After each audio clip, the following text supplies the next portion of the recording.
What's up, everybody? This episode of the podcast, I will be interviewing Kaelaris. I did this interview, I think 2 days before the WCS Global Finals, so it was in my hotel room in LA. This is actually the second time I've done an interview with Kaelaris for this podcast, because if you guys were watching from earlier podcasts, you know that we did end up losing 2 episodes. One was Kaelaris' episode, the other one was Chobra's. So I really appreciate that Kaelaris took the time to sit down and talk to me again. This is a great episode, though. I really have a lot of respect for this guy. I do think he is the best host in esports. He does a really good job managing the show on those desk segments. He's a really smart guy. And he's somebody I really like to work with. So this is an episode I think you're going to really enjoy. And as a quick reminder, there is an after show that you can also check out that we do. That is for Patreon supporters only.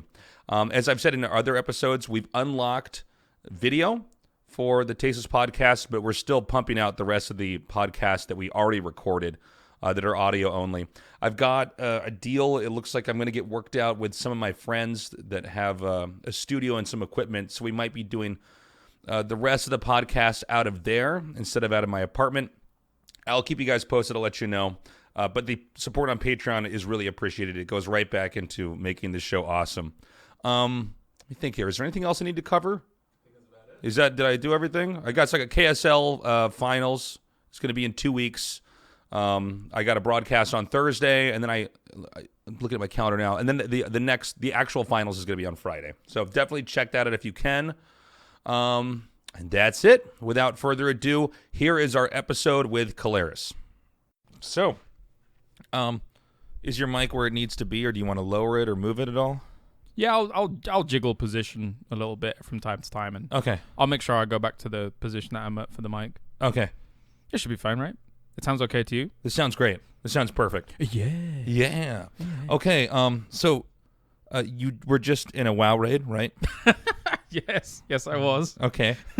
How was that? I've never actually played WoW. So, okay, I'll give you the very TLDR. Okay. I am now guild master of my guild, Accord, on Firemore, the biggest European server.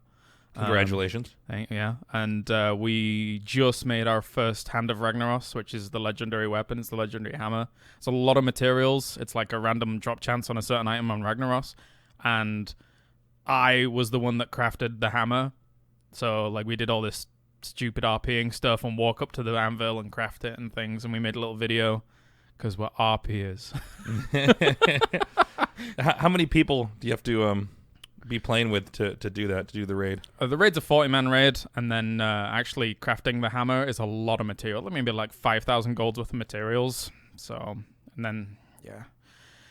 It's cool. I like it. I was playing Resident Evil 2, the remastered one, while you were doing that. Raiden. I love it. I never played Resident Evil 2. Yeah. So I missed out on that entirely. So it's cool to come back with this newer version of the game and give that a try. I got stuck for a little bit, though. And then I went and had a beer with Rotterdam and Maynard on their balcony. Nice. Yeah. It's been a good time already before we get into BlizzCon. Yes. Like, having these 2 chill days has been really sweet. Admittedly, I've been raiding each of those days, but, like, we got to hang out a little bit, chill a little bit. Yeah, and you're going to be in California for a while now, right? I mean, you have BlizzCon. We were all flown out here from Seoul. We're hanging out here in the hotel in Anaheim waiting for BlizzCon, our 1 day of a big broadcast to finish up. But then you're staying here for PUBG, correct? Yeah, so I'm out here for literally a month now. It's quite a while away from home, so that kind of takes its toll a little bit. But after BlizzCon, I'm sticking around for a few days, going over to new hotels and working for PUBG Corp, because I'll be their desk host for their World Championship, which is the culmination of the entire year of pro leagues across the world. There's 32 teams coming to play in the group stages, and then obviously we could break that down to like eventually 16 teams for the final. First 2 weeks are going to be in Manhattan Beach, and then we go over to Oakland to finish it up in one of the stadiums over there. Have you been to Oakland before? Yes, a few times actually. Like, not only for PUBG in the past, but I think we also did StarCraft there once or twice, if I recall. Oh, really? Yeah, because And I think Day 9 actually did. Okay. Well, it wasn't this plot. No, not this plot. Sorry. There was a. I know they had a lot of CS:GO stuff in Oakland. Yeah. So the fun thing about that, I think the StarCraft event that we did there, it might not have been. It was somewhere up there.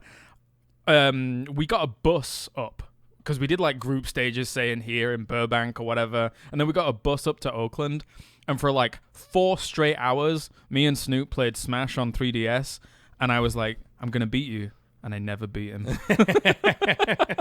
He's a good Yoshi. So how many weeks are you going to be in the States? And when you're done here, do you go back to Poland initially, which is where you're residing for the listeners? Yeah. So, yeah, I'm here for about like 3 or 4 weeks still. And then after that, back to Poland.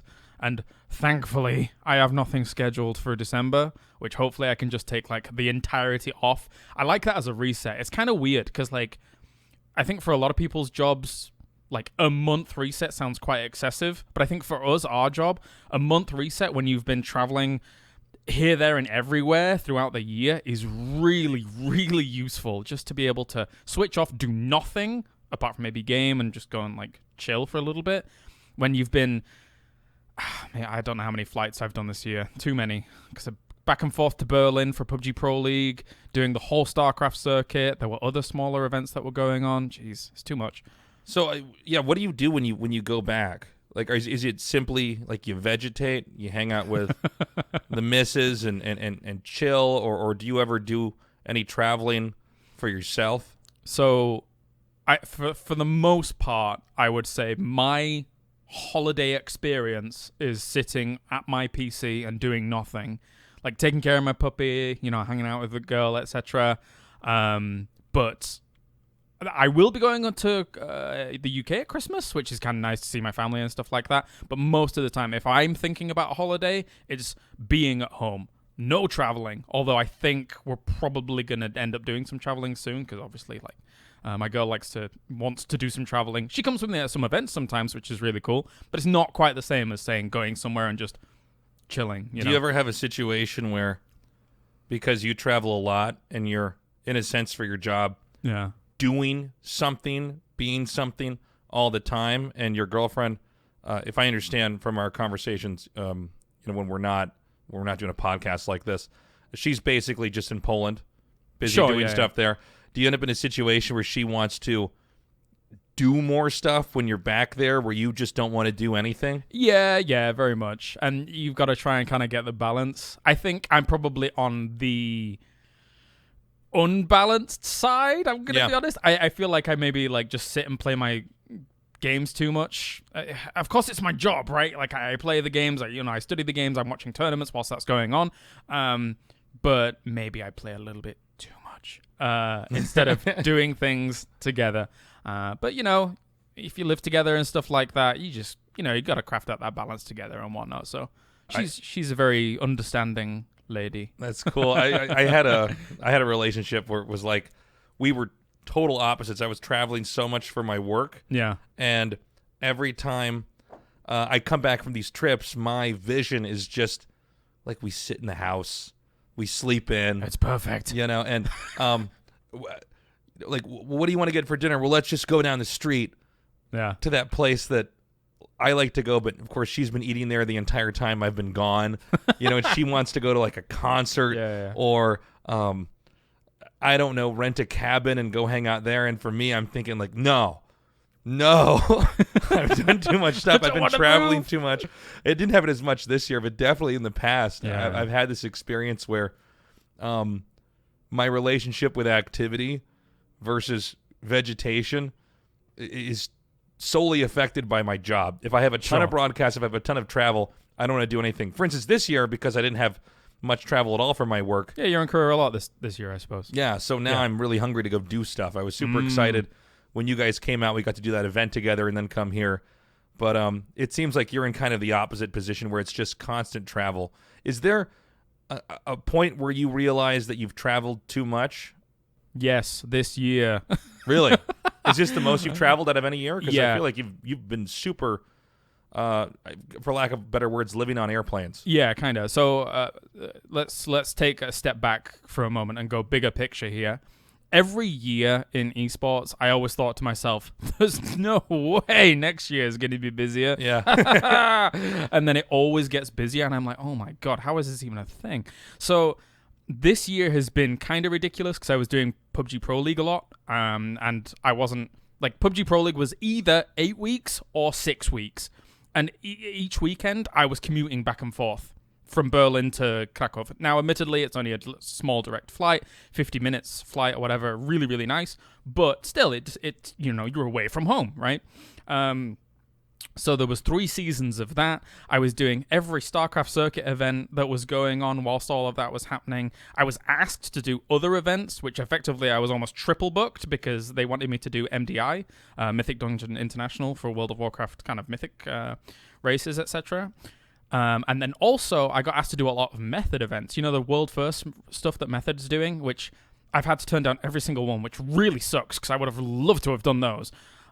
So there was so much work this year that I was already just on planes all the time and could have been on planes even more if I'd have said, yes, I want no time at home.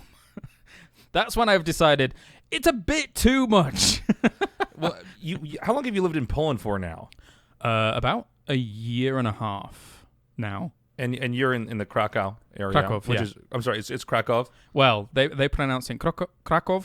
Okay. But a lot of people say Krakow. It's by the by. Nobody really cares that much. Okay. That's an amazing area, by the way. It's one of the most beautiful places in Europe I've ever been. I was fortunate because obviously when I left ESL, and everyone was like, oh, doom and gloom, ESL's getting rid of all the commentators. Newsflash, guys, I'm making more money now than ever before. Like, when it came to being under ESL. You're doing great right now. Yeah. That was so funny when everyone was like, oh, now they're going to be screwed. I'm like, you actually don't know the ins and outs of this deal. But anyway, so as soon as that happened, obviously I was living in Cologne, right? And I liked Cologne, but I was kind of done with Cologne. And you were in Cologne for how long? 6 years. I was 6 years, okay. Yeah. And then how long have you been in Krakow for? A year and a half, as I say. Okay. So, like, as soon as I left ESL, like, there were other events going on whilst that transition was happening from full-time to freelance. But during that time, I was like, all right, I need to leave Cologne. I'm done. I'm done here. That's it. So I was in the midst of, like, 2 months worth of events, like, traveling here and there and everywhere. And whilst doing that, I was finding a new apartment in Krakow. And then everything got moved from that apartment whilst I was doing Gamescom, I think it was.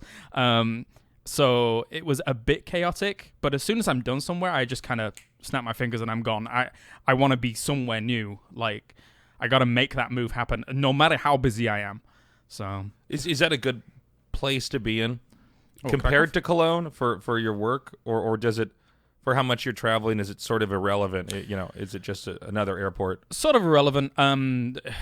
This is a very minor thing, but in Cologne I had a good connection straight to Frankfurt. Like, I get a train and then just go anywhere in the world almost direct because Frankfurt's big. Krakow, the connection's not great, so from the airport there I almost always need to connect.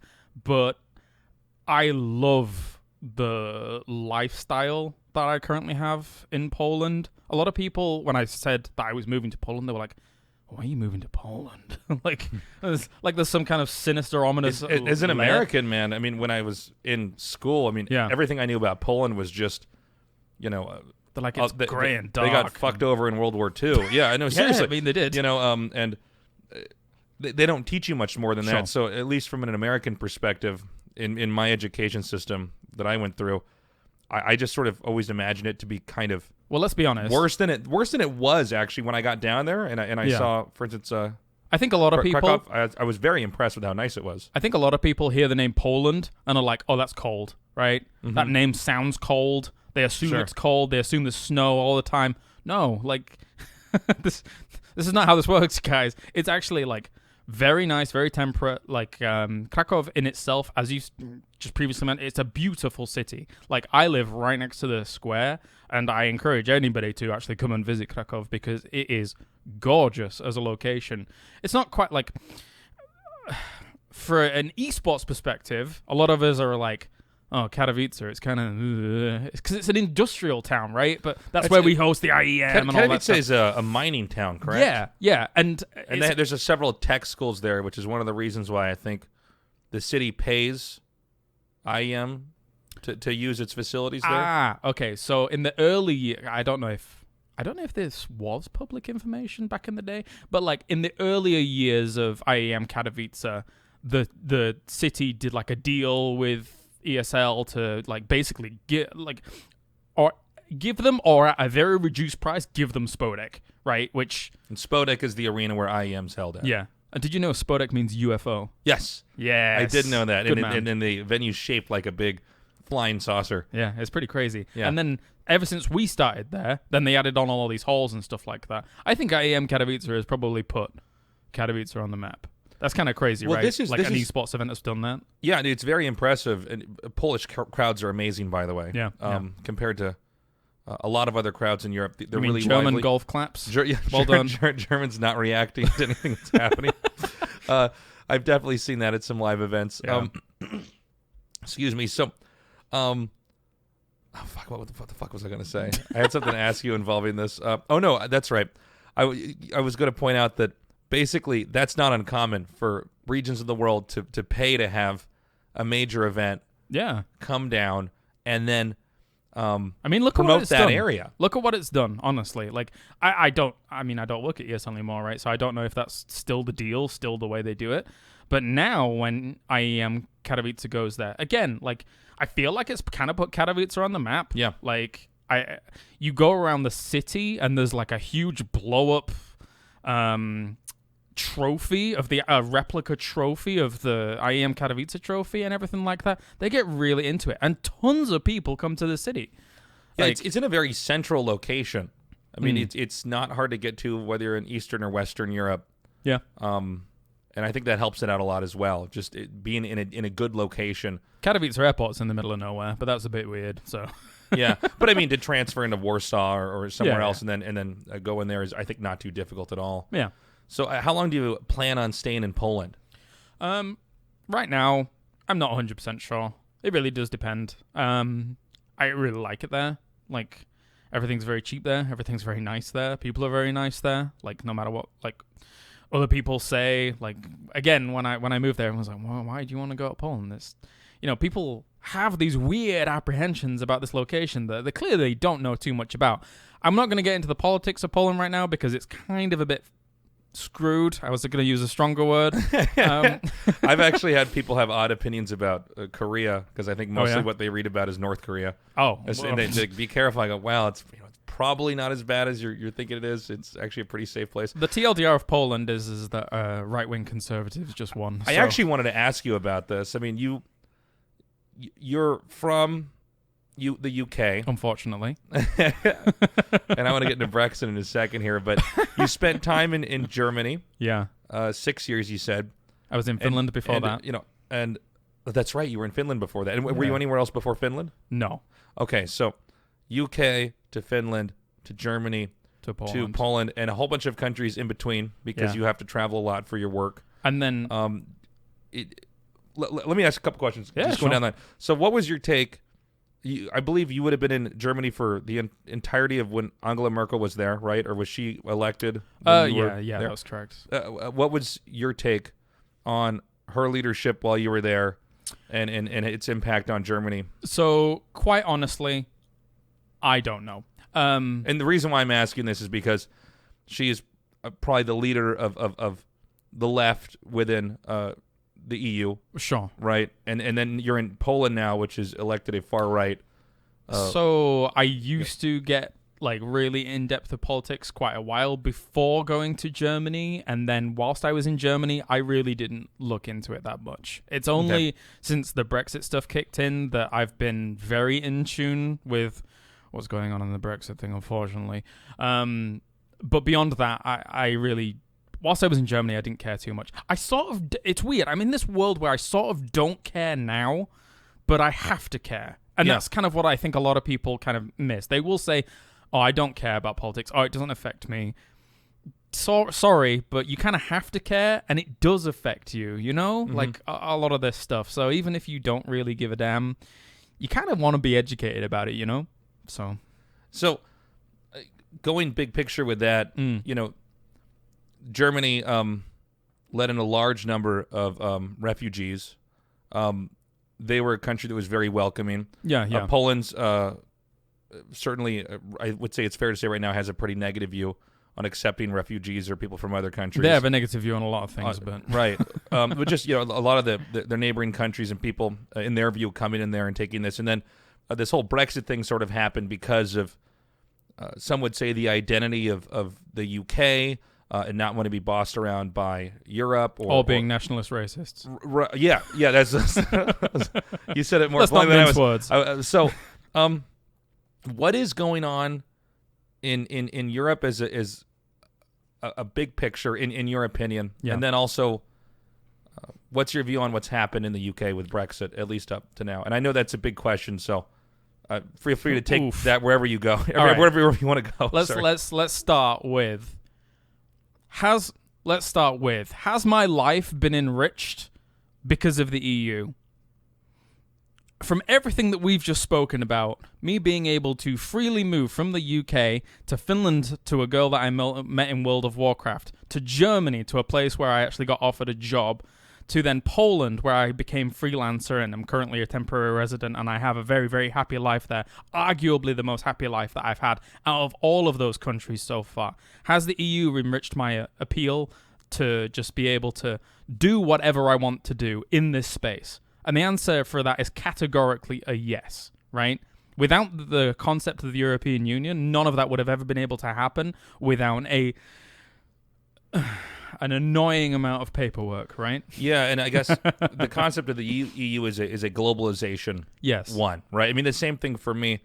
The United States and South Korea have a very good alliance. And the notion of it is built on peace. Right, and so someone like me, a kid from Kansas, can end up in downtown Seoul working there. Certainly wasn't as easy as I think it was for you because of the nature of the EU and how fluid they let their citizens in that area be. But still, the concept of globalization allows me, a kid from a suburb in Kansas, to end up in a mega city in Asia doing the job that is my dream job. Yeah. So I guess for both of us, we've got nothing but gains from globalization. Unfortunately, the majority of people that seem to believe that something like Brexit is the correct idea are the same people that are staying in the same village for the same rest of their lives and not seeing the entirety of the world. They don't think bigger picture, unfortunately.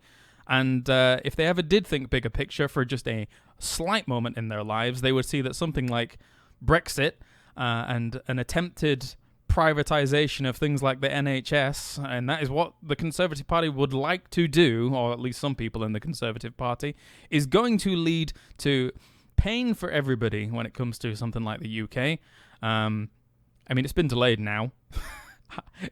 Quite honestly, I'm in a world where I don't think it's ever even going to happen, because there is so much, like, in Parliament in the UK. What is the date they've got now? Is it January 31st? I thought I saw that on my phone. The thing is that if it is even that, they're holding a general, or they're trying to push through a general election, I think on December the 12th, because, Boris Johnson's an interesting human being. Yeah. But here's the thing, though. Even if that does occur, there is this situation where Remainers would like to... There's protests all the time in the UK right now for Remain. Admittedly, maybe... I don't even think that Brexiteers would protest if it was gone the other way. But there is a situation right now where Remainers would like to unify the vote because there's a few parties that want to remain, right? But if you don't unify the vote for one, then you can just be stuck in a position where nobody has a majority, and then you can't really push any kind of change through. So I don't think... I think we're going to be stuck in this limbo for a few years. Quite honestly. Is there any chance they can reverse it? Because I know there's been some conversation of people saying we need to get a revote or something like that. Or is that also simply logistically impossible? I think we may be stuck in it for a few years, and then I think a second referendum may come around once everyone realizes, we're never going to pass any of these deals through. Bear in mind, the deal that Boris Johnson negotiated with the EU is technically, as a Brexiteer, and I am not a Brexiteer, I'm just saying from their camp point of view, worse than Theresa May's deal. Because what Boris Johnson's deal says is, you have to abide by all the rules, technically, of the EU, but you have no say. That's the TLDR of that, right? So Brexiteers aren't exactly getting what they want. The people that voted for Brexit aren't getting what they want because, again, they're nationalist racists who, like, who want to stop coloured people coming into the country, which is absolutely farcical and stupid, based on just their own prejudices towards these kind of groups. And then on the other side of things, the Remainers, are they going to get what they want? Because I don't know if it even occurs. Like, I think we're stuck in it for a while, stuck in it for a few years. Maybe a second referendum happens. And of course, if a second referendum does happen, I think that it would be voted as let's not leave the EU. Because every single time, oh God, I'm getting on a rant. I'm so sorry. No, this is great. Every single time you watch the House of Commons argue with one another, Remainers will come to them and say, hey, here are the facts and the figures that these research departments have brought out, and showing that our economy is going to fall, and showing that jobs are going to leave, and showing that all of these bad things will happen if Brexit happens. And then the Brexiteer gets up and he says, 52-48, 52-48, 52-48, and he just keeps repeating that. And it's like, this is how your democracy works? Like, you're just going to keep repeating this number and just not have a revote? Maybe people have changed their minds now that they know some facts and figures that are true instead of the lies that they were told 3 years ago. Can I tell you something, man? Yeah, sure. I find occasionally late at night I watch YouTube videos of Parliament just arguing because it's so different from the U.S. Do you like Burkow?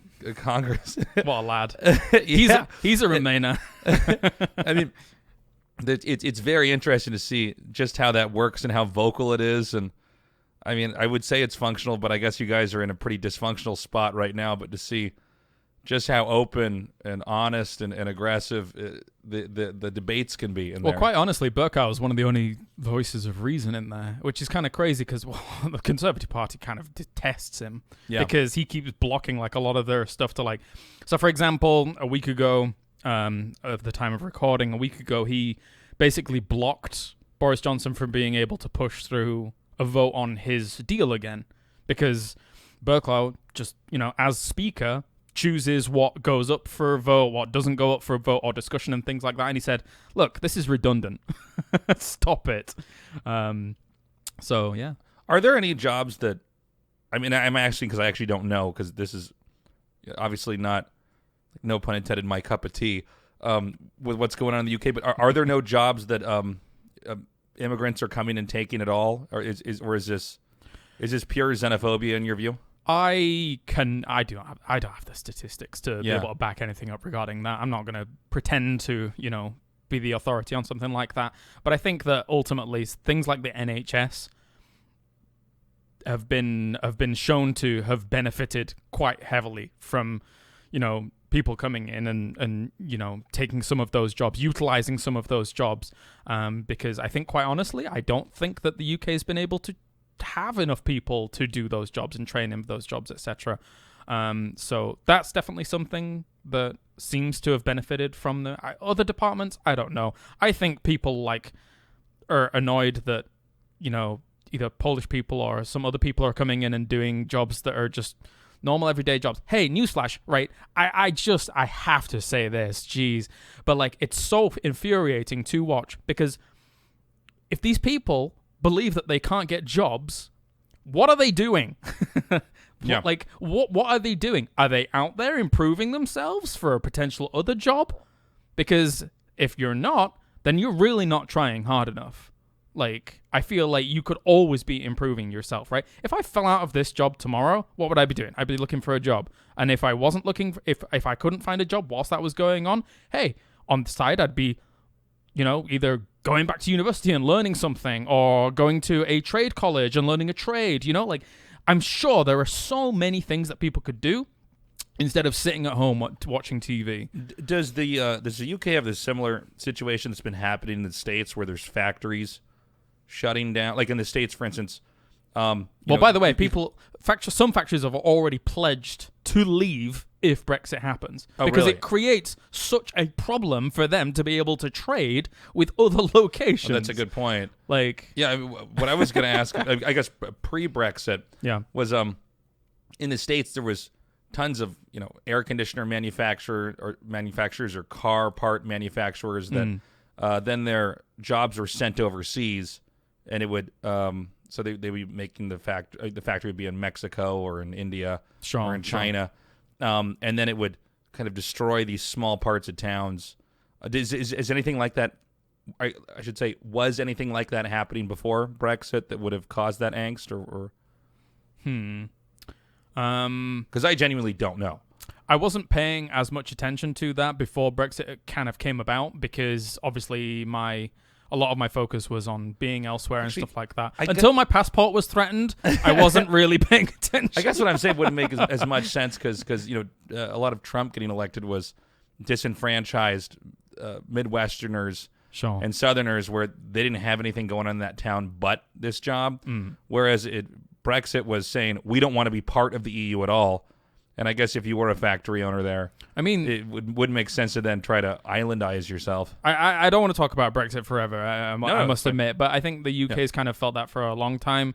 Great Britain has always considered itself Great Britain, whereas since the Empire guys, it's just Britain. It's not great. Like, quite honestly, living in Britain when I did, maybe something's changed. I don't know. But living in Finland was better. Living in Germany was better. Living in Poland was better. It sounds bad for me to kind of criticize Britain too much, but I think Britain has this almost.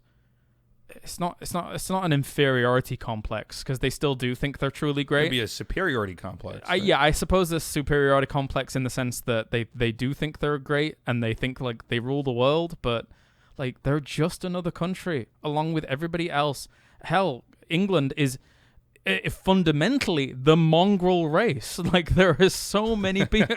There's so many people that have called England their home over the years and years and years, that we are all bred from different creeds, different cultures, different everything. And now all these Brits in inverted commas think that they can kick people out of their country just because they came from somewhere else. It's like that, and that's not even going to happen, by the way, because both like the European Union and people already living in England, like the two parties that do sit in that position have already said mostly that people can stay where they are if they're already settled. So like, what are they doing? What is out of the four countries you've lived in: the UK, Finland, Germany, Poland. What was the best and worst part, I guess, of the cultural experience there? What did they do right, and what was the thing they just couldn't figure out compared to the other places you lived? Okay, so this might be a little bit deep. It kind of comes back to the idea of something that instigates Brexit, which is pride. And I've been thinking about this for a little while. This is in regards to which country? Of all countries. Of all countries. Okay, sorry. Give me a second. Sure, please. Right. So, what has an over sense of pride ever led to that's been positive? If you Google over pride leads to, right? Or pride leads to, most of the things that pride leads to is kind of like a negative thing. Like over pride in being a certain, nation or whatever kind of leads to either just, a sad situation. So Brexit is a result of like over pride, I would say, of like the nationalist kind of like racist, the things that like a lot of older people, like older generations, seem to believe that their country is great, right? For me, when I was living in Germany, admittedly, I am partially at fault when I go to these countries because I'm not as gung-ho about learning a lot of the languages that I learn. But I think one thing that really hindered Germany was an overpride in their language, for example, where I don't. That could be true in France as well. Sure, it's almost impossible to get anybody. Even you speak French in France, they're annoyed with you. But like in Germany, like in Cologne, for example, a lot of young people were able to speak English and stuff, and they were super keen about practicing their English. And then in Germany, I had a lot of situations where, like companies, for example, you would ring them up and you'd expect a lot of these companies because, it's a place like Germany, there's a lot of people there that don't know German. And they'd be like, no, sorry, we can't speak to you in English. We only speak in German. I'm like, well, I'm screwed. So things like that. I think like an over prideful sense of something that they believe to be theirs. You know, I think if you are able to put your pride aside and be able to absorb, you know, other things like that, I think that creates a better situation for a lot of these countries, in my opinion. Is that a weird answer? No. I mean, I think you highlighted something really important, which is that occasionally there's too much of we're doing it this way. There's too much pride. There's too many people that take themselves too seriously, I think. Yeah. What do you like about Poland? Pierogi? No. That's Polish dumplings. I don't know. I like that everything's very cheap. There are a lot of things that I do like about Poland. It's just hard for me. Poland is very affordable. Yeah, it's very affordable. Yeah. I have great tax. I have a great percentage. There's a lot of things there. Like I like my girl. I like my puppy. I like Krakow. I like the amount of money I have to spend. Oh, so it's less about like it's less about the cultural parameters and maybe the city itself, but more like that's where home is. That's where home you feel is. Happy. And I like that I live in a city that looks pretty. It's that's got no depth. Krakow, but Krakow's a beautiful place. Like I can see the castle from my apartment. Yeah, you know the huge castle along the road. Yeah, along the river, which is next to the square. Like I have a great location, and ultimately, sometimes things get a little bit leery on the main road, which I live along, and I'm near Cracovia Stadium, so I can sometimes hear everybody chanting the football chants and stuff like that. But ultimately, it's very nice.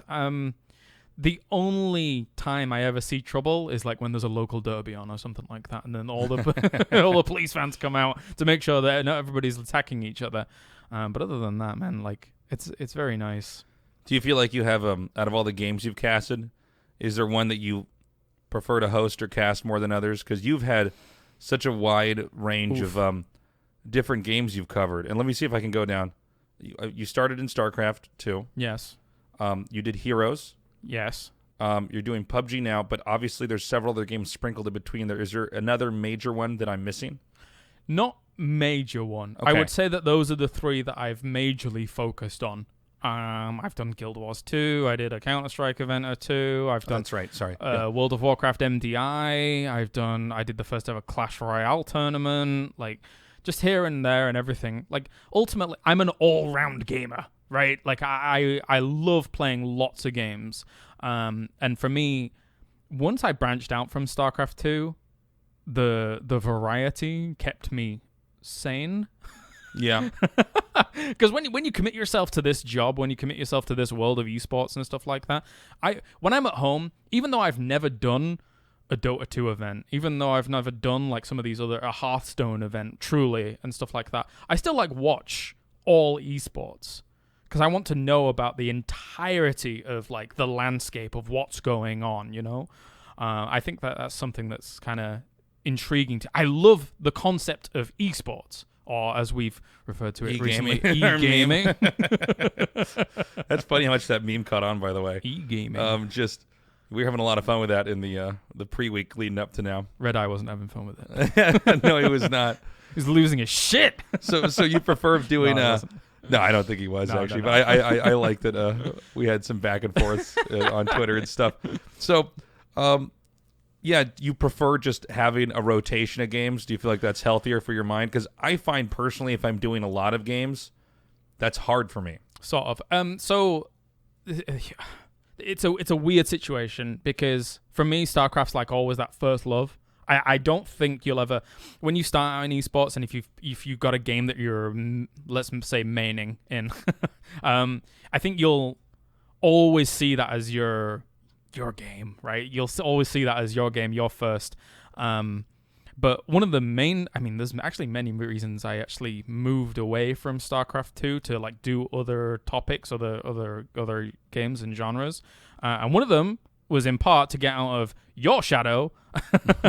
Like, I always aspire for more, and I think everybody should always aspire for more, regardless of what field they're in, right? And let's take StarCraft 2, for example. when I was commentating, which I still want to do, but everyone always wants me to bloody host now. Was I ever going to get a BlizzCon finals over you and Artosis? No. Even when I was with Sean, me and Sean were probably Apollo like, Sean, yeah. Yeah. Me and him were probably like the second duo down, right? During that era, when we were covering all the European stuff. Were we ever going to get a final over you guys? No, we weren't. So for me, that bugged me a little bit inside, that I was never going to be able to be like, okay, I'm here on this totem pole. How do I get to the next level? Oh, it's actually impossible. Okay, I'll find another totem pole to climb. And then, keep going up that. And, via what I've been doing, I think you're not the first person who said that to Dan and me. It's kind of a weird situation because with GSL, we're doing so much more StarCraft than anybody's doing. Sure. And then therefore we can charge more. Yeah. We can. I mean, it's like when I say that, and it's not like I hold that against you in a personal attacking vindictive sense. It's just that this is business. This is how things are done. Well, it's also your ambitions. What do you want to do, right? And I think you've really successfully branched off. I think I've done well. Yeah, you've done really well, man. And also, I mean, I think the hosting stuff that you do as well, because I try to do hosting. What was it, like a couple Dream Hacks I did, and then I did a BlizzCon finals where I didn't cast. Yeah. I didn't enjoy it. I really feel like I'm built to cast. I can do these desk segments, but I found that the hosting was so much more, I guess, wearing on me. I didn't enjoy it as much, but you seem so natural at it. It feels to me like a janitorial job, almost. That sounds a little bit weird, right? But I feel like I'm the guy that's like sweeping things up and making sure everything's neat and making sure everything doesn't look like it's on fire in the back, because a lot of those shows, everything's on fire in the back. I always think about it like you're a restaurateur or something like that. Front of house. Yeah, you're the front. Yeah, and the meal comes out Would and you you like a explain. cognac, sir? Yes, these scallops were made in this way, and but I think it's a thankless job doing the hosting as well. Where it kind of feels that way. I don't think hosts get praised for the work they do on desks. It's the longest hours, even though it's these micro bursts of energy. Sure. Like I find, because I've done these back-to-back casts, as you have done in the early days when everything was totally fucking insane in esports and nobody had the people that were running these things didn't have a realistic view of how much people should be on camera. But I still think the hosting job, it's hard because you're still the face of the show when the game's not going on. Yeah. But it's such a long day. Basically, you're on every break, the opening, the closing, everything. My outlook on hosting changed throughout the years. So again, in the like the first year or so of hosting, dude, I was mega stressed because like unless everything was perfect, like the information I was getting, everything like that, I was stressed out, and I think I was a little bit of a diva during some of those moments, which I kind of toned back, because I think what happens is like after the first year of hosting, you're like, oh, actually, you know what? If I'm doing my job correctly, everything is technically under my control. I could say whatever I want. I can do whatever I want. And they're kind of going to have to follow me for the most part, unless they cut your mic off, and that's going to look a bit weird, isn't it? Yeah. But like for me now, a successful desk segment for me is me talking as little as possible. I even make it a meme sometimes. I will just like, on one of my PUBG desks, for example, with two guys, if they're having a conversation between each other and one of them has an interesting point, I will just say, Froz. And then he will reply to that point, right? Because we've already orchestrated exactly how the conversation is going to go. They know how I'm going to direct the conversation. I can say as little as possible and then bookend it. And then that's the desk segment. I think a lot of desk hosts get into this thing where they feel like they have to prove that they have all the knowledge for the game. And then they go on their own like analysis tangents. And I'm like, guys, steady on. You're there to enable and have the show flow correctly. That is a thing that happens a lot, especially with new people that do commentary or do desk analysis. Yeah. Or even people that host sometimes where they kind of get caught up in, how do I say this? Sometimes I've seen people commentate the games as if they were off-camera pro gamers with AK-47s pointed at them. Like they're trying to prove themselves and trying to. It's like they're on trial or something. And sure. I think occasionally people who act like that or think like that are actually genuinely confused about their jobs. I mean, here's the trick as a desk host. If Yeah. you really want to do that, mask your analysis in a question. And don't make it long-winded, right? Yeah. Because, like, if it sounds more conversational, people are going to enjoy the desk segment more. And there is this weird line that you have to walk where you kind of need to mix it. Like, you need to, as a desk host, almost sometimes with less experienced like analysis desk guys, you need to be the yardstick for like when things can be fun and funny and stuff like that, but when things need to be serious and things need to be broken down, right? And I think I've been able to more recently do a good job of that, but that's through repetition. That's like on the job training, man, because I don't consider myself a funny person by any means, but people seem to enjoy the desk segments. Well, you have a sense of humor. Sure. Is what's more important. There's nothing worse than someone on camera who doesn't have a sense of humor. Fuck. Who's not willing to let it go sometimes. I've worked with so many people on camera, and I've just been with people where humor is somehow corrosive to the entire show for them. Yeah. It's very, very odd. No, I think, especially in the early days of StarCraft casting, there was this weird thing going on where everybody was trying to overextend or overshow how much knowledge they were, and they get too caught up in the nitty-gritty. Sure. Not realizing, for instance, in a caster position, your job is to translate the game as well as possible to the largest number of people. I sort of think for StarCraft, that was almost a natural progression. Mm-hmm. It's weird, because, like, let's take, like, our base of commentators, for example. I think a lot more of our guys now are heavily analysis-focused compared to play-by-play focused, which... back when I was doing a lot of play-by-play StarCraft, I think I probably had more haters than a lot of the analysis guys because... Well, I think everybody had more haters early on. Yeah, sure. Like because the demographic that's watching is sure. younger and angstier, and they're also going to... As the game ages, these people usually fuck off and go to another game and then hate on people there. But at the same time, I think StarCraft especially had the potential early on to attract a lot of people that even if they were Gold League, they still think they were Grandmaster. And they're like, no, you're saying it wrong. That's not the strategy. Like, you know, people would instantaneously jump on the play-by-play guy, like, even though his role was, like, more hype than anything else. So naturally, a lot of those people kind of not got weeded out. That's not how I want to phrase this, because that's not how it is at all. But like navigated away, you know, compared to like the analysis guys who kind of prolonged. There is a problem I think that happens with the perception of play-by-play commentators, where, and I've talked to league casters, a decent number of them, and people in other games as well. But I think this is probably more common in games like Dota, League of Legends, StarCraft, because of the way you can play-by-play versus the way you can do analysis is... Yeah. The people that are diehard are always confused that there's a guy that's shouting over this, and then there's some guy who comes in here and says the analytical part of what happened. Sure. And they just think, okay, there's this loud idiot who's hyping it, but this is silly. This isn't as epic as it really should be because I play all day, and so therefore this is unimpressive to me. Yeah. And so you have a situation where the analyst casters end up becoming more celebrated, where...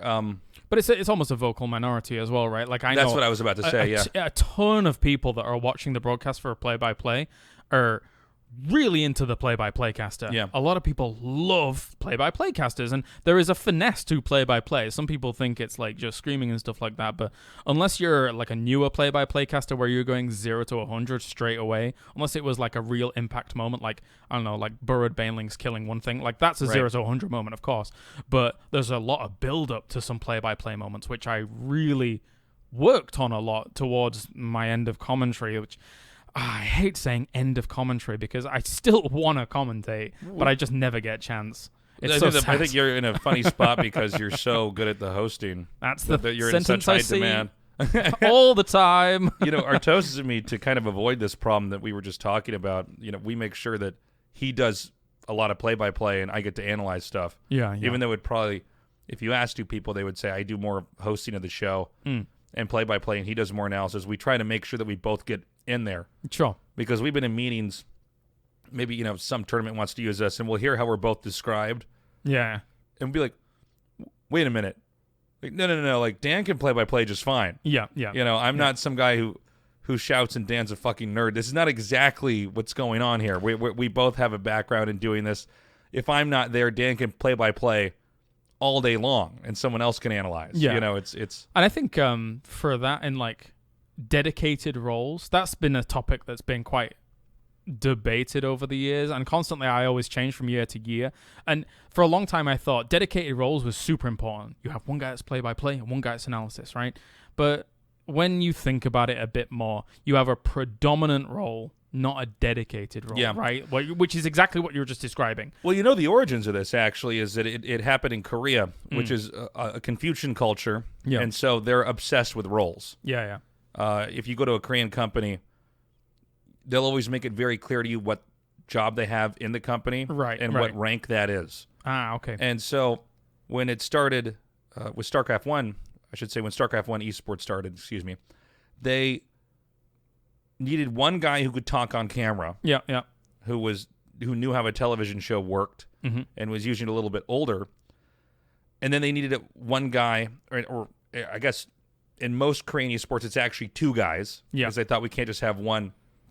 The evolution game of the expert. triocast. Right. And so this was the evolution of the tricast.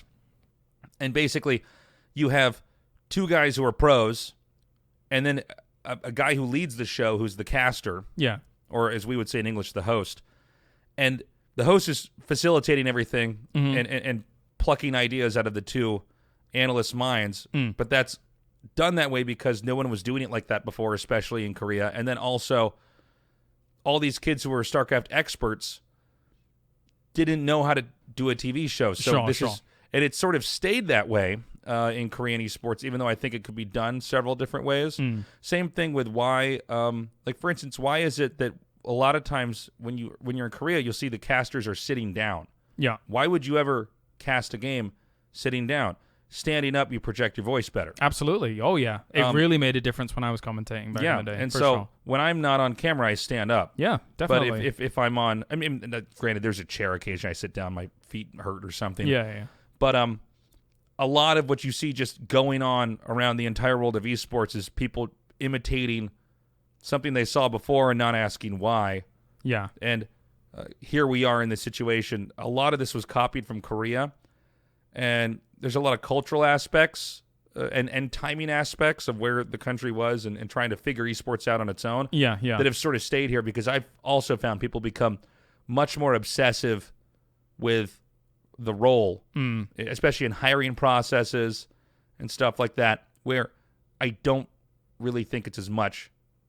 Maybe it's focused on a little bit too much. Well, to branch off that slightly, this is the fallacy as well of like when people watch esports, there's a lot of that of like, oh, why don't our English commentators sound as impassioned and why don't wasn't the commentary flow like Korean commentary? And you're like, wait a minute, like for anybody that's ever listened to Korean commentary with subtitles, one, it's a very different flow, right? I mean, you probably know a lot about this, having lived in Korea. One, it's a very different flow, a very different style of commentary. And then two, the language structure is very different to English. If we commentated like Koreans do, we'd be thrown off the stage. I think English audiences would not appreciate a direct ripping of Korean commentary to English commentary. Is that fair to say? Yes. Well, if you watch, let's take World Cup commentators. Yeah. In Korean, when the ball is shot towards the goal, every time they go, shoot! Yeah. They say the word shoot, the English word shoot. Like they shoot the ball. In Korean StarCraft commentary, let's use StarCraft 1 because that's the most Korean StarCraft commentary I've seen because I was watching that before I got to be a commentator. But they drop the Reaver in the guy's base and the casters go, oh, Reaver, Reaver, Reaver, Reaver. That's literally what they're saying. Yes. They're saying the name of the unit, and if we were to do that in English, it doesn't work. Now, this works in the Korean language. Sure. And there's all sorts of other complex ways that English casting is different from the Korean casting culturally. For instance, people would be cynical if there was too much hype. Sure. Unless the hype is genuine. Yeah. Where in a lot of Korean casting, it's sort of expected. Mm-hmm. It's part of the show. It's part of the show. Yeah. And so it's hard to take the way one language and one culture operates and trying to transplant that into another one. But I've honestly just found it really funny just to think that people will watch commentary in another language and decide when they don't know what the people are even saying and decide it's better. Yeah. That's actually, I think what that says about them is they don't like commentary in their own language, I guess. I think it's a case of the grass is always greener. Yeah. Like, it just, I can't imagine that would be, like, and no disrespect to them, but, like, people like, I think his name was Vasacast. Do you remember the Italian guy in StarCraft 2? Who was... I don't know. He was like making everything very epic and being very loud and flamboyant and things like that. And yes, that's fantastic, if you want to listen to it in this microcosm every so often or whatever. But I can only imagine after a while, if you were to try and port that to English, it would get very tiring after a while. People would not be as gung-ho about it. Well, people get worn out. I mean, yeah. I've occasionally had days where I do a GSL round of 32. And I'll tell you what, the games weren't that good. Sure, yeah. It just, it was maybe the weaker players in the group, and the games were just not that exciting, or they were very repetitious. And this is something else that happens in StarCraft where, okay, we're having the same game over and over. We end up with too much of one matchup. Yeah. And I've got a choice in that I can either lie to my viewers and spin this shit into something that is way more exciting but not honest. Yeah. Or I can try to be, I think, fair to the viewer and say, okay, today wasn't as good, but it's cool to see these guys advance. I wonder how they're going to handle this the next time. Sure. And I think spin it in a really fair way. And especially for new casters, I think they become victims of their own micro success, where they'll do, let's say they have a joke that really lands, and everybody loves it. Yeah. And then they'll repeat the joke for 3 months or 4 months. Sure. And eventually it becomes annoying. Yeah. But they're, especially people who obsessively read Reddit, or have toxic people on their Twitter accounts and they're sort of beholden to them. Yeah. You'll see this a lot, where if they were super hype and people loved it, they go super hype every time. Yeah. And then they get confused and people get annoyed by that. And so I think a lot of this is trying to learn how to balance out and figure out what is actually the best version of yourself and for the game. Yeah. To do it right. It's kind of like whenever we all get together, right? Like, it's interesting. We have some running memes from event to event. Oh, for sure. But I mean, among each other, yeah. Oh, and then in the broadcast, too. Yeah, absolutely. I mean, the e-gamer thing was us just memeing backstage about... But that's a fresh meme, right? Yeah. Between us. And that's kind of always what happens when we all get together. Every event, there's always a fresh meme. And, like, that keeps it great. That's what keeps it spicy, right? Like, you got to constantly be reinventing yourself. You've got to constantly have new moments. New moments and moments in esports are something that I think are very important. Like, if you can make a death segment, if you can make it have a moment, right? One of my desk dudes got really angry at me, and I kind of stole this from the Pylon show that Dan hosts, so doing a PUBG death segment or whatever, sometimes, especially in League format, it can get really mundane, right? To a certain degree, for a viewer, right? Unless some things are being kept fresh and stuff like that. So we had the section, #AskPEL. People would send in questions and stuff like that. There's some serious, some funny, like, oh, what do you think about this rotation? Do you think they're going to be able to do well this tournament? Or, what's your guys' favorite haircut? I don't know. I'm just making some shit about the K-pop star bull haircut. Yeah. It's great. Next question. But so on like one of our last weeks, whilst my two guests are sat on the desk or whatever, I sent in my own question, which is, if you were a sentient piece of food, which would you be and who would you have guard you so you wouldn't get eaten? One of my guys was not having this. He was mad that I'd sent in this question. But a lot of people after we'd had this like laughing back and forth of like, I wouldn't have you guard me because you'd eat me because you're a fat bastard. Yeah. Like some people were watching this at home and they were fucking loving it. They were loving it because you've created a moment, right? it's nothing to do with the game. We are in this world where we're like, yeah, we're talking about the game, but we also have to be entertainers. We also have to be comedians, right? Right. And those kind of moments that people make on broadcasts are things that people remember for a long, long time compared to like a mediocre game, right? Oh, I agree. I think a lot of the success that Dan and I have had as a duo casting together is just having fun. Yes. And it was crazy how many people would try to stop that early on in our careers. Productions and then they'd be genuinely confused when people enjoyed it. Yeah. That is one of the big problems with esports right now is too many bigwigs want to take everything super serious. Like, I don't think we should be wearing jackets and ties and shirts. I think we should be wearing... Well, sometimes it depends. Like, if it's a global final, yeah, sure, maybe. Yeah. Like, the gravitas of the situation, you want to make it feel cool or whatever. But I want everything to be chill. I want to be able to engage with our true audience, which is like a lot of young, impressionable people, in a way that is cool. When I'm wearing a shirt and a tie and a jacket, I don't think like people are connecting with that as much as if I'm wearing my... This is a little bit extreme, but like my Finn Balor shirt from WWE, because like after I did that at IEM Katowice for that one day, oh my god, I got so many messages like, I didn't know you were a Finn Balor fan. That's so cool. Like, it's not cool to a lot of people, but it's cool to this small section of people. Right? Well, I think there's probably a couple reasons why we can't do that is because they don't want brands. Sure, but but there's always a way around that. Absolutely. I've always had mixed feelings about this because I'm not a suit guy. Yeah. I'm not even a tuck my shirt in guy, I would prefer to just dress hip or just dress like I normally dress, which is I like to think is hip. A plain shirt, a leather jacket, oh my god, you look insanely cool compared to like you're dressing up to go to your first business meeting with the bank. Like, there is this weird thing where we're on camera and it's like, look at these bankers that cast StarCraft. I don't know. I will tell you, I like dressing up for these nice events and being in a suit. For a big event. But sure. It's tricky.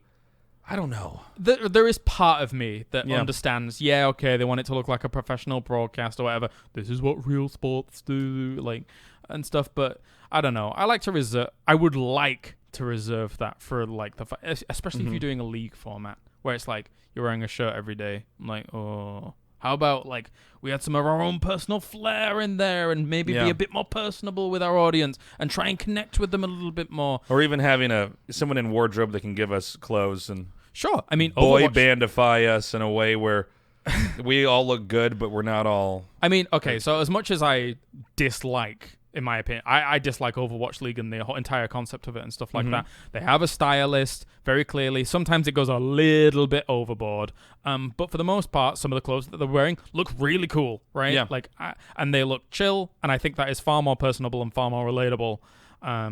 Again, as I say, sometimes they go overboard, and I don't agree with the entire concept of Overwatch League in its entirety anyway, and I don't agree with the entire concept of the COD League thing that's coming up anyway.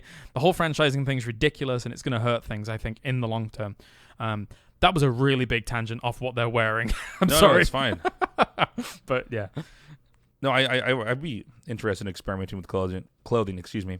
So, let's just talk about the Overwatch League and COD League then. Since we went on that tangent. What do you not agree with on it? I don't agree with all the money. All the money. You think it's too expensive? Do you think it's going to collapse? This is maybe harsh. I'm not sure. But I think creating artificial esports based on venture capital and attempting to ram it down people's throats is probably not the best way to have an esport happen. Let's look at successful scenes in esports. Let's look at StarCraft, homegrown, grassroots. It was born of nothing. Eventually Blizzard came in and started supporting it or whatever. Some would argue Blizzard's original involvement kind of didn't do it too many favors, from the MLGs, the DreamHacks, the ESLs, doing all their weekend tournament to then take over and do WCS at the very beginning. It's stabilized now, of course, but at the beginning it wasn't great. And then something like Smash Brothers totally grassroots. Oh, like Melee? Yeah, no big tournament involvement whatsoever for a long time, and it's still there and it still prevails, and people are still making decent money of it, or at least enjoying it as a living. Or a game like Counter-Strike 1.6 was around forever. Yeah.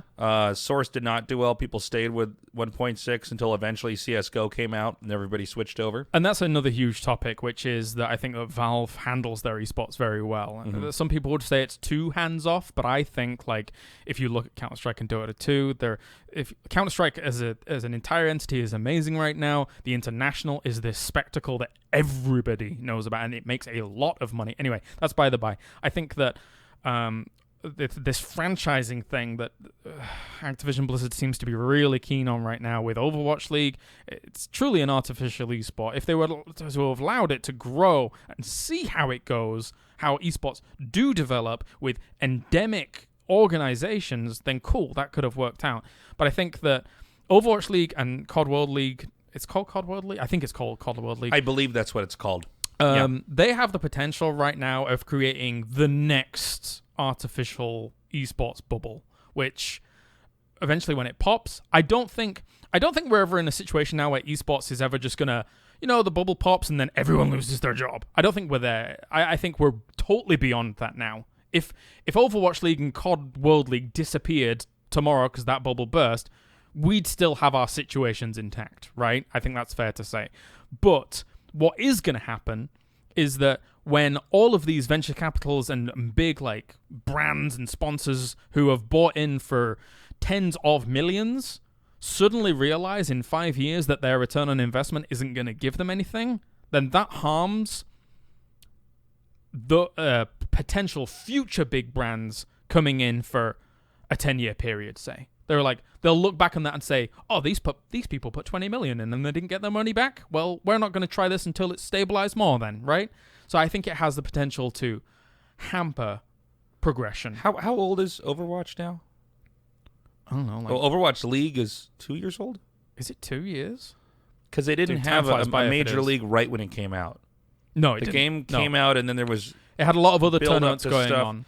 Yeah, they had like Apex in Korea and stuff like that, but... Like, tournament organizers legit wanted to do things with it, and they were effectively either denied because they wanted to save things for Overwatch World Cup and Overwatch League. I don't know. But StarCraft 2, for instance, is a little bit over 9 years old. Sure. Almost 10. We're almost 10. Yeah, almost that's 10. Going to be pretty big. GSL's oldest esports show ever now. I mean, longest lasting, I should say, not oldest. Exactly. IEM Katowice was announced, and they're saying it's the 10th year of StarCraft 2 for these kind of tournaments. So, it's hard to imagine where Overwatch will be in 9 years. Sure. It's really hard to imagine that. It'll Call be Overwatch, of Duty Overwatch as well. 13, no? I don't know. Call of Duty is a game that's very big, but has never had, as far as I understand, a massive esports following. It just has a lot of people that play it.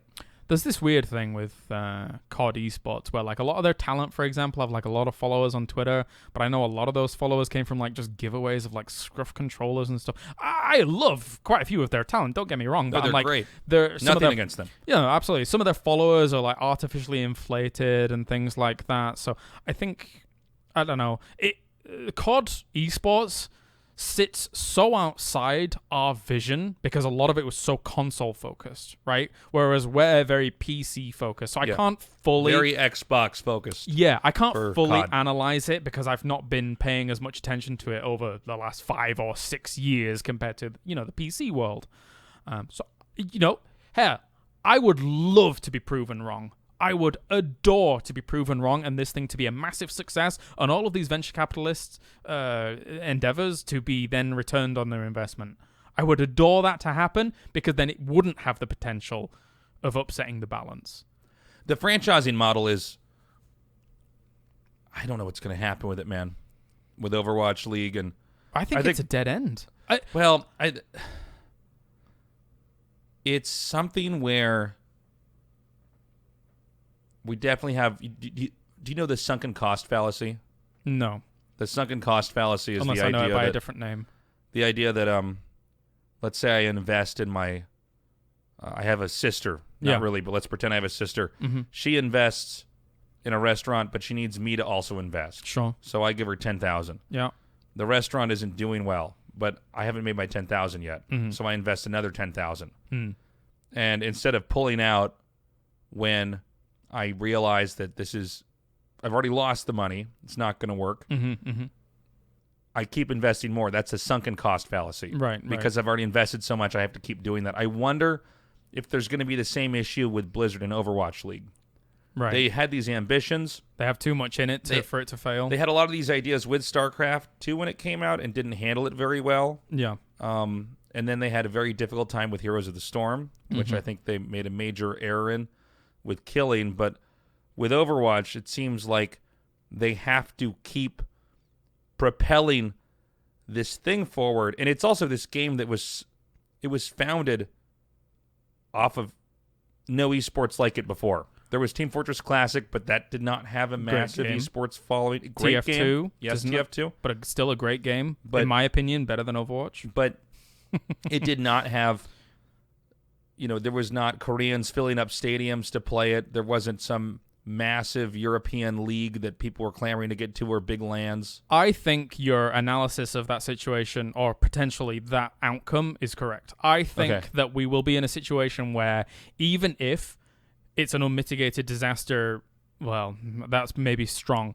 It's not good when it comes to financial outcome. I think that maybe you're there. Even if they had to internally admit that this isn't doing well, they still had to have the perception that it's continuing on, and they have to put more money in it to have it continue on because of the amount of money that is currently invested in it. So maybe that is a thing. Maybe that does come to fruition. There's a couple variables here. Yeah. Here's my take on it. A, the game itself is not. It's essentially a 3D MOBA. In a lot of ways. It's a shooter game too, but it has a lot of MOBA elements. But it's not a model that people seem to be rushing to copy, for one. It wasn't, as an esports, something that was there in an esports way. For instance, Counter-Strike has been copied several times. Overwatch is not being copied, but maybe adapted. If you saw like the Apex. League of Legends... No, not the Battle Royale stuff. You saw the League of Legends shooter that they... Yeah, Project B. Or League of something. Legends shooter, whichever letter it is, yeah. It basically looked like... It Counter-Strike looked like a fusion. crashed into Overwatch. Right. And it looked kind of cool. Yes. But stay with me just on this point, because I think you're correct in that Riot is looking to vacuum up some Overwatch kids with this shooting game. I think so. This game is not the esport we were waiting for, I think, for a lot of people. Overwatch, yeah. There wasn't exactly a game like it that was an esport before it, so there's a problem maybe with the game not being as catchy. Now, granted, Rocket League is a big esport, and nobody, I think, saw that coming at all. Second, this is, despite it having MOBA-like elements, it is a shooter game, but as Overwatch came out, the Battle Royale boom happened. Yeah. People are playing PUBG, they're playing Fortnite, they're playing Apex. A lot of people are doing that.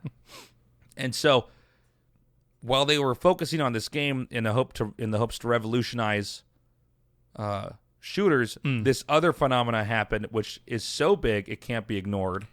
And then the third part is that they've franchised this thing in such a way that it seems like they're going to be unable to go backwards on all of it, or at least most of it, to where I don't know how they can maintain costs unless they can pull people back in. Oh, there's so much to Overwatch, and that's so hard to do. Please go ahead. There's a few things that Overwatch did really good, which is I think that Overwatch did an amazing job of creating characters that people kind of latched onto and either wanted to cosplay or found them endearing and stuff like that. And they created great names and characters for these guys, like Tracer and Reaper and all these kind of cool characters that I think people really connected with. That's one thing that I think it did super, super well. One thing about Overwatch League that I think is almost redundant in this space is, and I think a lot of boomers at the top have decided that this is the way because they don't like change. And they find change scary. Is that they did this thing where it's like, oh, this team is regionalized. This team is this team represents London. This team represents LA. This team represents China and all this stuff. Any location, right? we're in a world where esports doesn't need that. We don't need to be football. We don't need to be traditional sports. We are beyond traditional sports. We have evolved beyond traditional sports. If you live in South Korea and I live in England, oh no, I don't live. I live in Poland, right? And right, doesn't matter. The point is that if we really wanted to, minus ping, we could play each other, right? Right. The idea and notion for me of regionalized based sports and stuff like that was born of the fact that you have to do it in real life. You have to be kicking a ball around in real life. Therefore, you are attached slightly to the region because you're doing this in real life. Whereas esports is online. We're globalized. We can do anything we want. We can be with anybody we want. I think regionalized stuff is very American. You guys really get behind your like region-based teams. But for the rest of the world, I think it's not as prevalent. Like college football here is massive, right? Oh, it's huge. And so is like as a kid growing up, I watched the Kansas City Chiefs. Right. I was from You were Kansas from City. Kansas, yeah. That was our regional American football team. Now, I think you're definitely onto something in the sense that this is forced. Let's say the Shanghai Dragons. Well, this idea was put into place before we necessarily knew. That's a funny story in itself. Go on, sorry. That the Dragons were going to be, or that Shanghai, excuse me, was going to be an Overwatch place. So they're going to all these places and saying, okay, you have this team. Well, actually, some games take off in some regions of the world and they don't in others. Yes. But do you know about how the Shanghai Dragons evolved from like I'll use the example of season 1 to season 2. Do you know how like that went? Because like no. All right. So I don't know the exact name of their playoffs or their seasons or anything that goes down. So let's use season 1 or whatever. They went 0-46 or something. Right? Oh, I know about that. Yeah. So that was bad, right? Yeah. With whatever roster sad. that they had that before. sucks, man. That's really sad. Sucks to be you, I guess, right? Season 2 comes around or something, and like they win the playoffs or something like that, and everyone's like, oh, this redemption story of the Shanghai Dragons, it's phenomenal, it's amazing and stuff like that. And I'm like, as a onlooker, I'm like, whoa, that's really cool. They were 0-7 million and now they've just won the playoffs. What a redemption story. Anyway, I look into it briefly. It turns out they changed the entire roster. Well, there's also a whole problem where I don't know if it's a problem, but it's a little bit weird is that so many of these rosters are made up of Koreans that are not from and the more area. Now, from what I saw. Yeah, and so there's a weird, I don't know, I feel like this is kind of weird.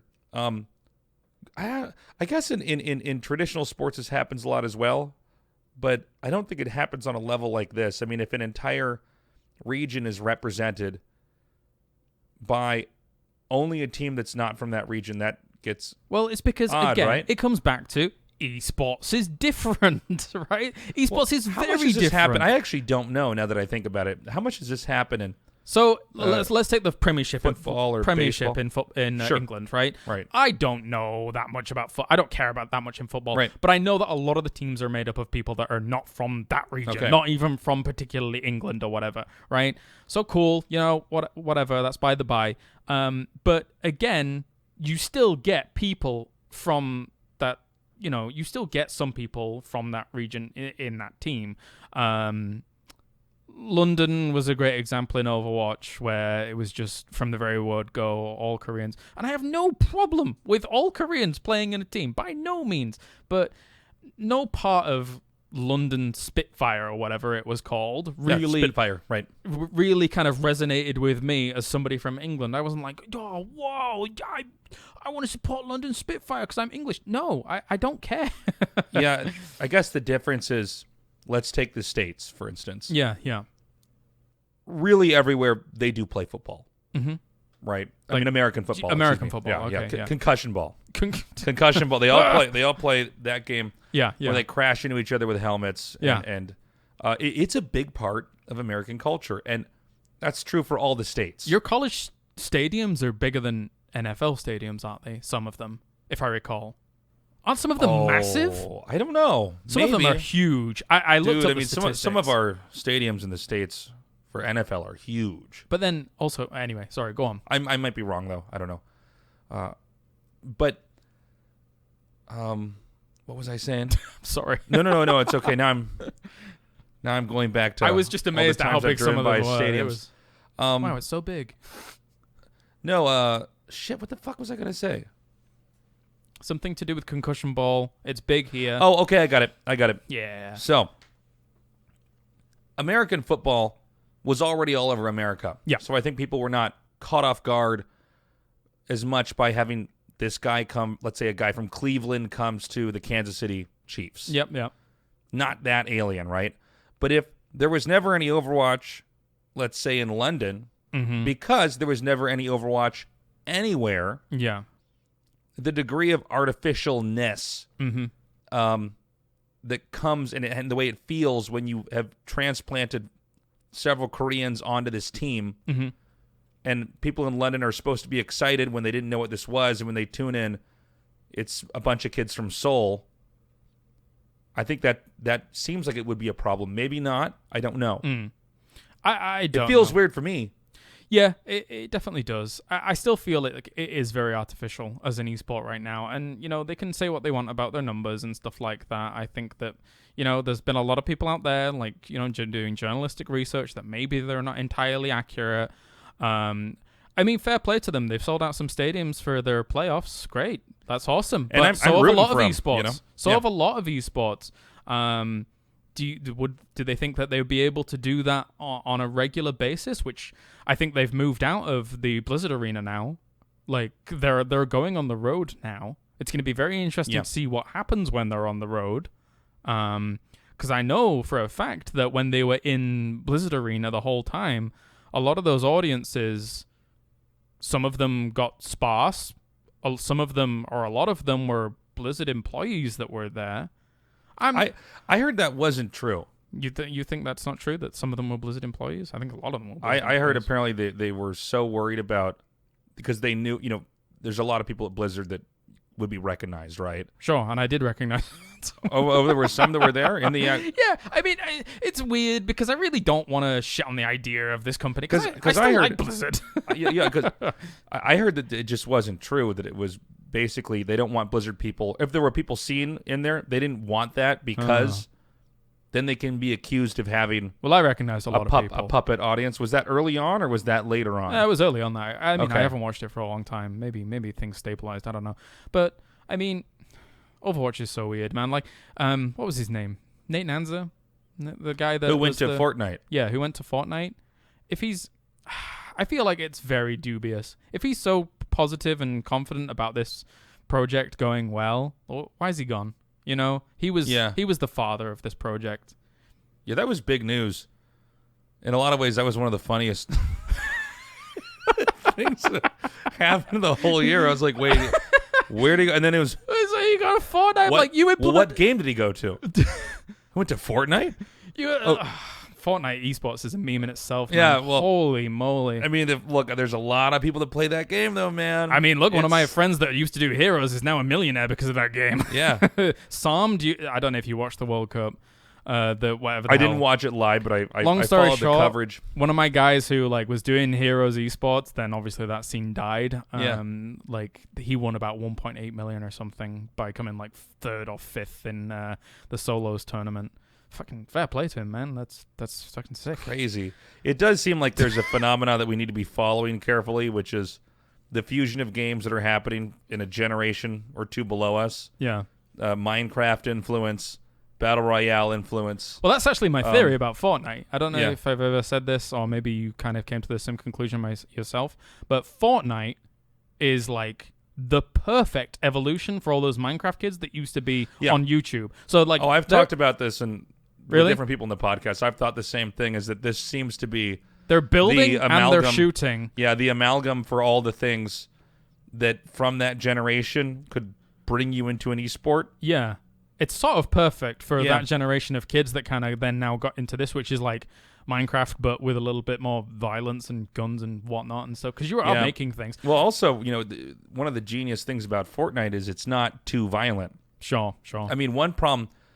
It's very well stylized. If I was Counter-Strike, I wouldn't lose an ounce of sleep over this, but one game that has just a lot of baggage as far as trying to make it accessible to mainstream media is Counter-Strike because it is terrorists versus counter-terrorists, where the terrorists are literally planting a bomb. Yes. This is super unappealing optic-wise for a lot of media companies.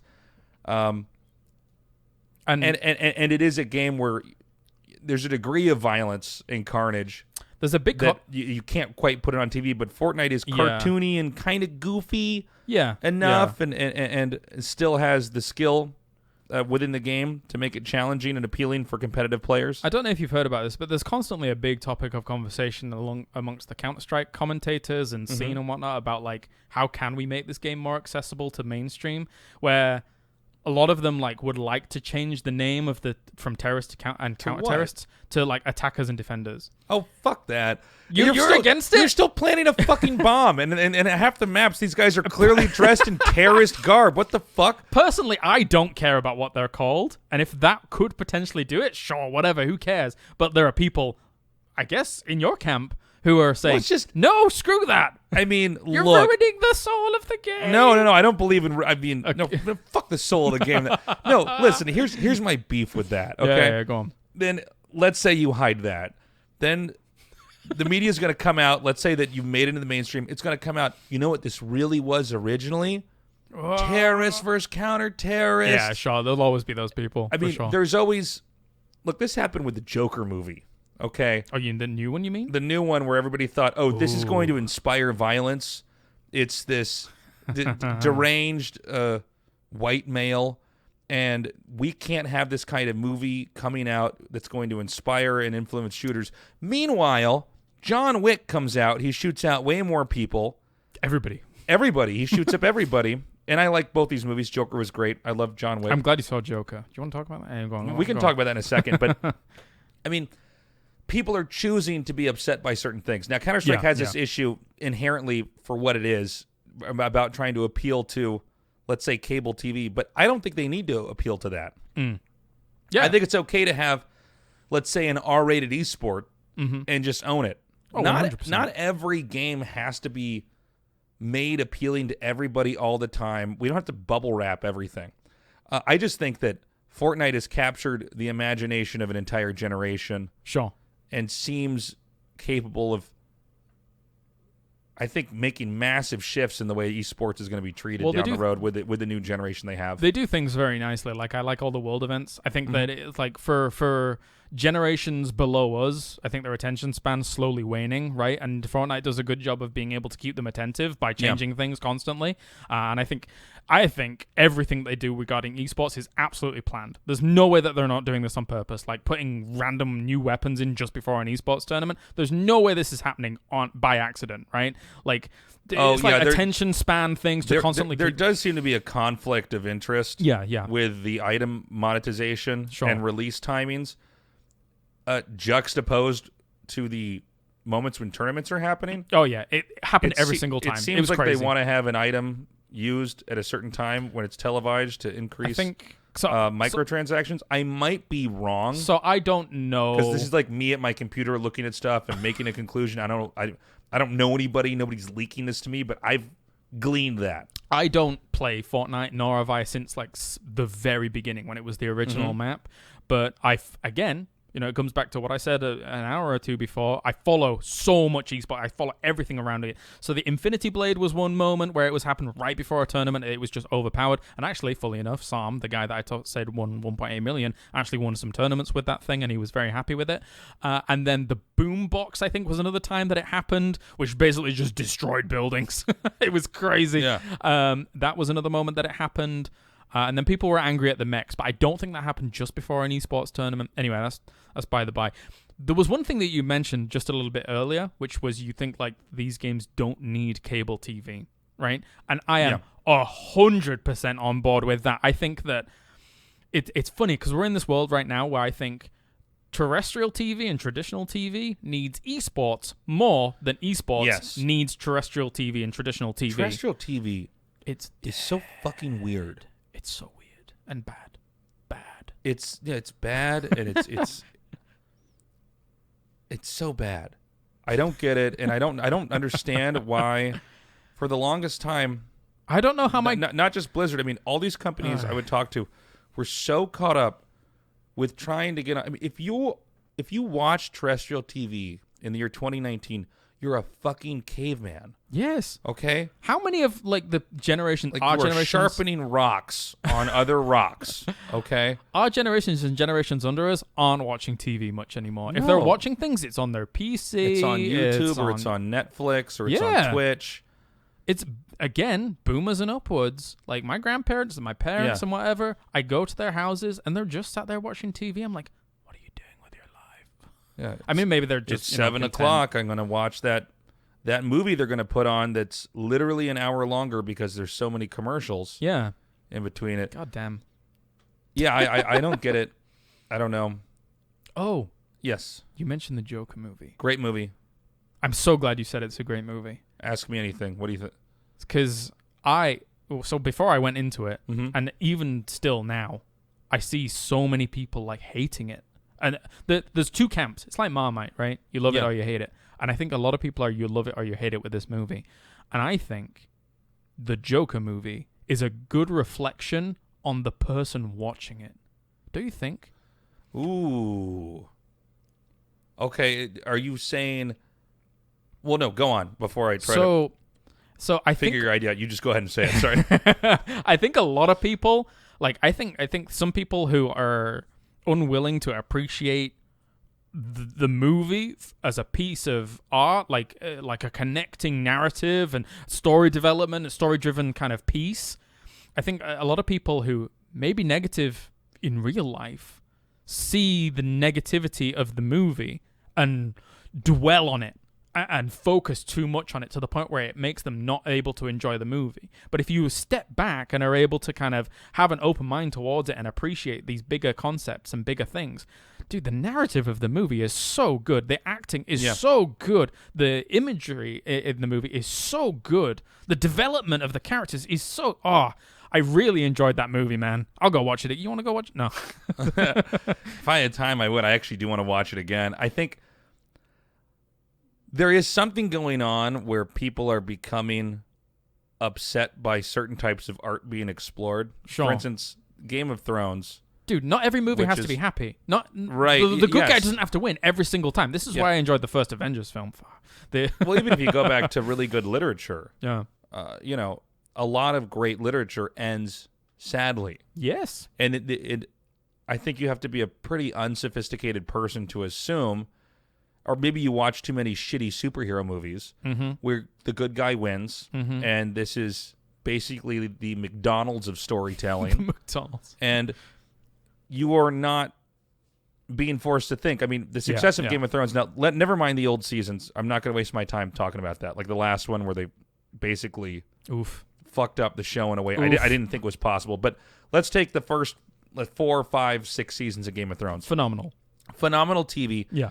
And it made you empathize with all the different characters. And there were people you thought were good or you thought were going to win that didn't make it, and people you knew were going to lose. You were proven totally wrong.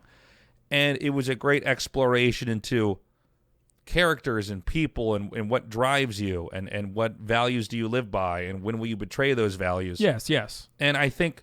Because it was real. Yes. Because that's how history was. And also, life's fucked up. Yes. I mean, literally, the fact that In Control at past shows life is fucked up and unfair. 100%. Of all people. Yeah. And I think it's important to experience stories and talk about tragedy and talk about, like, what makes a bad person. I mean, a lot of that is really trying to say, and that's part of his speech in the end. And by the way, the idea was not to inspire shooters. No, of course not. Obviously, the guy is a sad, miserable person, but to point out a villain story can be incredible to see as well. Yeah. But there's this whole side narrative that's coming out where people don't want certain stories being told. People can't deal with negativity, man. It's like the social media world where everything has to be happy and smiley and good all the time. The world is not like that. Yeah, and also it's a comic book. But it's fine that it's not like that as well. It's fine. This is just the world. This is the natural progression of the world. You're not going to be here forever. I'm not going to be here forever. Nobody's going to be here forever. Dude, fuck this. Like, you know, with this social justice warrior thing. Look, here's what's weird for me about it. Okay, Sure. I grew up in Kansas. Yep. In a small suburb on State Line was the name of my street. State line. So I lived on the Kansas side of the street. My private all-boy Catholic high school I went to was on the other side of the street in Missouri. A little short walk, maybe like a 20-minute walk. I grew up going to Catholic school, and it wasn't like it was repressive conservative, but there was sort of a conservative air in that area. And I always found really vulgar comedy funny. I liked some violent anime. Sure. So I was always searching for other stuff that was out there. I didn't, and I obviously didn't grow up now living as an adult growing up, living in a suburb. I moved to Korea. I wanted to do extreme things with my life.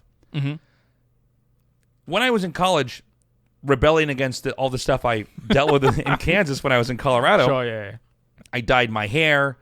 I got piercings in my face. Yeah. And my ears are still gauged to this day. But what's weird to me is the people I see who are younger than me talking out against the Joker or talking out against violent movies, they look exactly like me at that age. Right. So how the fuck did it become kids who are trying to dress in a rebellious way, acting like the conservative people that I grew up with in Kansas? Yeah. How did this fucking role switch happen? Because the world's too sensitive, my friend. Yeah. That is what it is. The world is too sensitive. Everyone is a special snowflake now. And if you encroach on either safe space or if you encroach on ideas that they then believe to be their identity. Oh, God. Well, I just find it incredible that the way that I dressed as a young person was telegraphing that I'm tough and fuck you.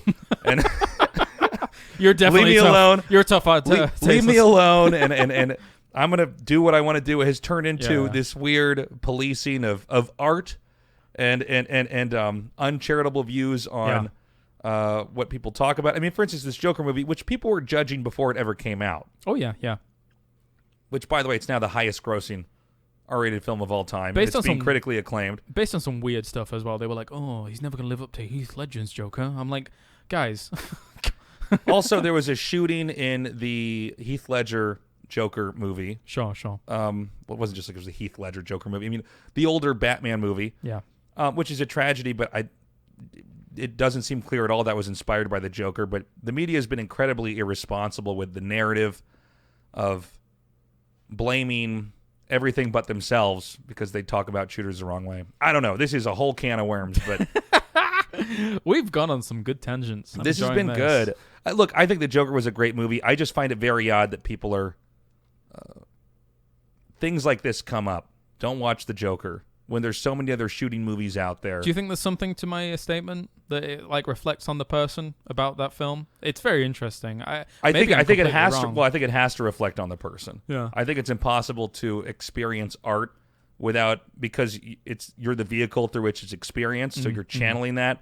So it has to also be a reflection of yourself, or a reflection of the way that you're viewing society.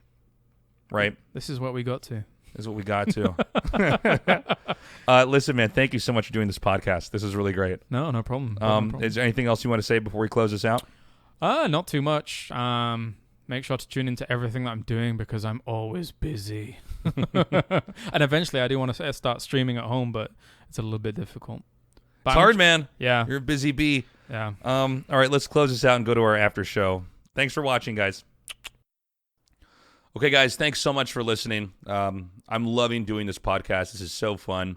We're going to have another episode coming out next week. For now, we're going to be trying to release every week because we have a couple more still in the pipe, and I'm going to have some more free time coming up here to make some more podcast episodes since everything's basically slowing down. KSL is the last thing that I do for the year, and that's already beginning to taper off. Special thanks to those who are top-tier supporters, I should say, on Patreon.